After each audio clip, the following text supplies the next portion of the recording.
नमस्कार दोस्तों आज की वीडियो में जानेंगे कि आप अपने पेंशनर्स हैं तो आप पेंशनर्स की डिटेल्स को आप कैसे चेक कर सकते हैं। इसमें आपको क्या चेक करना होता है कि आपकी पेंशन किस तारीख को क्रेडिट होगी। अब मान लो कोई हाल ही में अपना पेंशन के लिए अप्लाई किया है। हम जो पेंशनर की बात कर रहे हैं वो बात कर रहे हैं आपकी जो आपकी 10 साल से प्लस की सर्विस हो जाने के बाद में आपको जो मंथली पेंशन मिलती है उसके बारे में आज डिटेल बात करेंगे। अभी जो फ्रेंड्स ऐसे हैं यंगर एज में है, जो अभी उनकी 58 साल की एज नहीं हुई है और 50 साल की एज में पेंशन निकाल सकते हैं, वो नहीं लेना चाह रहे हैं अभी, मतलब उनकी ये स्कीम चालू नहीं हुई है, तो आपको एक जानकारी के पर्पज़ से ये वीडियो देखनी चाहिए कि आपको पेंशन में कितना अमाउंट मिलेगा, आपकी कितनी पेंशन स्टार्ट होगी और आपका कोई ऐसा फ्रेंड्स है या आपको कोई फैमिली सर्कल में ऐसा कोई है जिसकी आप डिटेल देखना चाहते हैं कि उनकी पेंशन आ रही है और पेंशन की डिटेल को चेक करना चाहते हो। ठीक है दोस्तों, आज की वीडियो में जानेंगे कि आप पेंशन की डिटेल को कैसे चेक करेंगे, आपकी पेंशन कितनी बनेगी और किस फार्मूले पर आपको पेंशन दी जाती है। ठीक है, और आपको इससे क्या बेनिफिट्स मिलेंगे, आपको फैमिली में कितनी पेंशन मिल जाएगी, इसके सारी डिटेल के बारे में हम बात कर लेंगे। ठीक है दोस्तों, वीडियो स्टार्ट करें उस पर रिक्वेस्ट और है कि आप चैनल पर पहली बार आए तो चैनल को जरूर सब्सक्राइब कर लीजिए आगे भी इस प्रकार की इन्फॉर्मेटिव वीडियो पाने के लिए।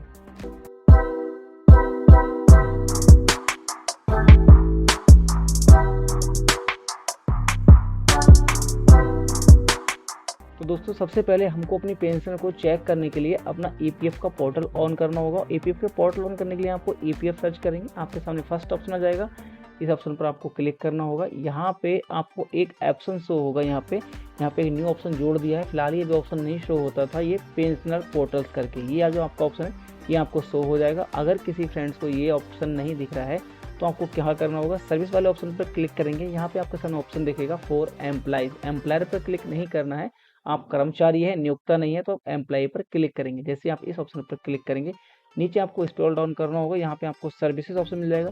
इसी सर्विस ऑप्शन पे आपको मिल जाएगा एक पेंशनर पोर्टल का ऑप्शन, आपको इस ऑप्शन पर क्लिक कर सकते हैं। आप उस ऑप्शन को भी क्लिक कर सकते हैं जो मैंने पहले बताया आपके लिए।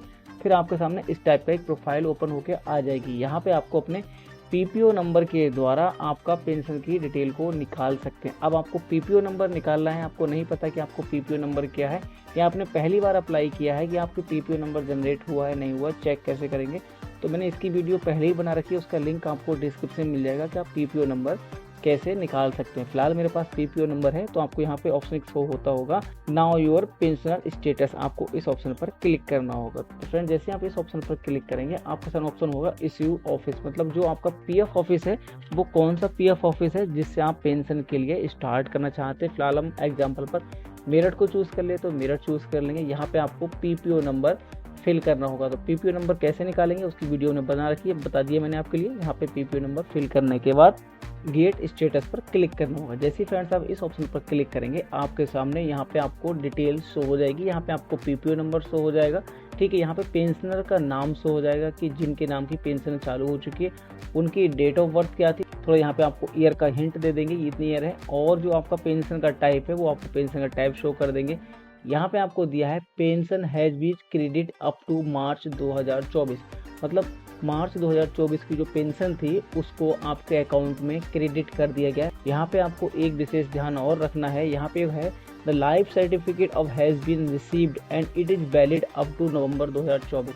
आपको हर साल अपना लाइफ सर्टिफिकेट भी अपलोड करना हुआ है, आप अपलोड करेंगे तभी आपकी पेंशन चालू रहेगी। इसका मतलब ये है कि जो आप पेंशन ले रहे हैं वो भी जीवित हैं और वही पेंशन ले रहे हैं, तो एक आपको एक सर्टिफिकेट भी अपलोड करना हुआ करेगा। ये कैसे बनेगा उसकी डिटेल वीडियो बना देंगे अगर आप कमेंट करेंगे तो। ठीक है, फिलहाल हमें इसकी जानकारी नहीं चाहिए, भी आपको यहाँ देखना है। अब आपकी पेंशन की डिटेल देखना चाहते हैं कि आपकी पेंशन कितनी आती है, आपको किस फार्मूले से आपको पेंशन दी जाती है, ये जो बात कर रहे हैं वो बात कर रहे हैं यंगर एज के फ्रेंड्स हैं, उनकी पेंशन कैसे बनेगी और क्या क्या फैक्टर इसके लिए मान्य रहेंगे। तो यहाँ पे आप सामने एक ऑप्शन दिखेगा पीपीओ इंक्वायरी पेमेंट इंक्वायरी, इस ऑप्शन पर आप क्लिक करेंगे तो आपको अगेन यहाँ पे अपनी डिटेल्स को फिल करना होगा, आपको पीएफ ऑफिस फिल करना होगा और पीएफ ऑफिस फिल करने के बाद आपके सामने एक पीपीओ नंबर होगा, आपको पीपीओ नंबर यहाँ फिल करना होगा। ठीक है, आपके सामने क्या डेट ऑफ बर्थ थी आपको वो डेट ऑफ बर्थ फिल करनी होगी। और आपके सामने जो कैप्चा शो है, इस कैप्चा को फिल करने के बाद सबमिट ऑप्शन पर क्लिक करना होगा। तो जैसे ही फ्रेंड्स आप सबमिट ऑप्शन पर क्लिक करेंगे, आपके सामने नोटिस देगा click left side menu of the view details. आपको डिटेल चेक करने के लिए जिसका एरो दिख रहा है इसके सामने देखना होगा, और कहाँ देखना होगा आपको, पेंशन पेमेंट इंक्वायरी, आपको इस ऑप्शन पर क्लिक करना होगा। तो जैसे ही फ्रेंड्स आप इस ऑप्शन पर क्लिक करेंगे, आपके सामने हर महीने आने वाली पेंशन की डिटेल मिल जाएगी। क्या डिटेल मिलेगी कि आपको जो मंथ है कौन सा 2024 का, उसकी मार्च मंथ का दे दिया गया, फरवरी का दे दिया गया, जनवरी का दे दिया गया। इस टाइप से आपको यहाँ पर जो ये लिस्ट दी है, ये दी है आपके मंथ की लिस्ट दी है, और ये आपकी ईयर की लिस्ट दी है। यहाँ पे आपको यहाँ देख सकते हैं नाम दिया होगा, और आपको जो पेंशन दी जाती है उसकी अमाउंट शो होगी। ठीक है, ये अमाउंट आपकी डिपेंड करती है आपकी पेंशन की टाइम पीरियड पर और आपकी पेंशनेबल सर्विस पर। ठीक है, ये आपको बता देंगे। आपको यहाँ पे क्वेश्चन होगा कि सर हमारी जो पेंशन बनेगी वो कम से कम कितनी बनेगी और ज़्यादा से ज़्यादा कितनी बनेगी। तो ठीक है, एक लाइन में आपको जवाब दे देते हैं इसके लिए। आपकी कम से कम 1000 रुपये की पेंशन बनेगी और ज़्यादा से ज़्यादा आपकी 7500 रुपये की पेंशन बनेगी। अगर आप इसको ज़्यादा लेना चाहते हैं, 7500 रुपये से ज़्यादा, 1 सितंबर 2014 से पहले जितने भी एम्प्लॉय थे वो इस स्कीम को लाभ ले सकते हैं। ठीक है, क्या करना होगा, हायर पेंशन के लिए उनको अप्लाई करना होगा सुप्रीम कोर्ट के रूल के अकॉर्डिंग, और उनकी जो 7500 रुपये से पेंशन है उसके अकॉर्डिंग भी ज़्यादा जनरेट हो जाएगी, मतलब ज़्यादा पेंशन मिल जाएगी। फिलहाल जो रूल है वो 1000 से लेके 7500 रुपये तक मैक्सिमम रहेगी। अब 7500 रुपये मैक्सिमम है, वो किस चीज़ पर डिपेंड करेगी वो आपको वीडियो में हम बताएंगे। अगर आपको वीडियो हेल्पफुल लग रही हो तो वीडियो को लाइक और चैनल को सब्सक्राइब अभी कर लीजिए। यहाँ पे आपको शो होगा पीपीओ इंक्वायरी, आपको इस ऑप्शन पर क्लिक करना होगा। यहाँ पे आपको प्रोफाइल की पूरी डिटेल शो हो जाएगी, जैसे कि आपकी पेंशन की अमाउंट कितनी आ रही है, ठीक है, आपका नाम क्या है, डिटेल क्या है, ये आपके लिए अभी महत्वपूर्ण नहीं है। यहाँ पे आपको एक चीज़ दिखाते हैं जानकारी के पर्पज़ से कि यहाँ पे जो डेट ऑफ ज्वाइनिंग थी 1 नवंबर 1987 डेट ऑफ बर्थ है। ठीक है, यहाँ पे अब डेट ऑफ एग्जिट है 8 अप्रैल 2001 है। ठीक है, यहाँ पे आपकी जो टोटल सर्विस हो गई वो हो गई 8 साल 15 डे, 0 मंथ है 15 डे हो गई। ठीक है, अब यहाँ पे एक रूल है कि जो आपकी जो पेंशन की जो अमाउंट बनती है वो डिपेंड करती है आपकी 2 फैक्टर पर। पहला होता है पेंशनेबल सैलरी, ये डिपेंड करती है आपकी लास्ट 60 महीने की जो सैलरी होती है, कौन सी, बेसिक सैलरी प्लस डीए, उनका एवरेज। ठीक है, ये होगा। और आपकी जो सर्विस की टाइम पीरियड, मतलब पेंशनेबल सर्विस पीरियड कितना था आपका। ठीक है, यहाँ पे आपको दिया है 5 साल 4 महीने 24 दिन। अब यहाँ पे आपका बहुत से फ्रेंड्स का डाउट होगा, अगर डाउट नहीं है तो डाउट होना चाहिए कि यहाँ पे आपकी सर्विस कितनी है। बंदे ने ज्वाइन की है 1 नवंबर 1987 और रिजाइन किया है 8 अप्रैल 2001 के लिए, मतलब जो टोटल सर्विस हो गई इनकी वो हो गई 8 साल 15 डे। मगर यहाँ पे जो पेंशनेबल सर्विस की जो टाइम पीरियड दिया है 5 साल दिया है, मतलब जो बीच के लगभग 3 साल हैं वो कहाँ चले गए उसके बारे में आपको बता देते हैं।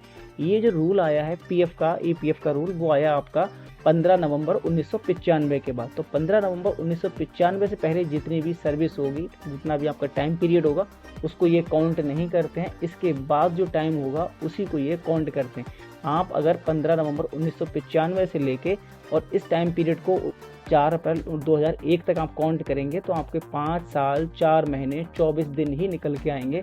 इसी को आपको फिल करना होगा। इसका फार्मूला क्या होता है, जो आपको पेंशन मिलती है मैक्सिमम से मैक्सिमम वो होती है 2 फैक्टर पर, pensionable salary into pensionable service upon 70। मतलब ये सैलरी और इस सैलरी को मल्टीप्लाई करेंगे और 70 से डिवाइड कर देंगे तो आपका जो अमाउंट निकल कर आएगा वो आपकी हर महीने मिलने वाली पेंशन होगी। मगर इसमें 2 फैक्टर और डिपेंड करेंगे।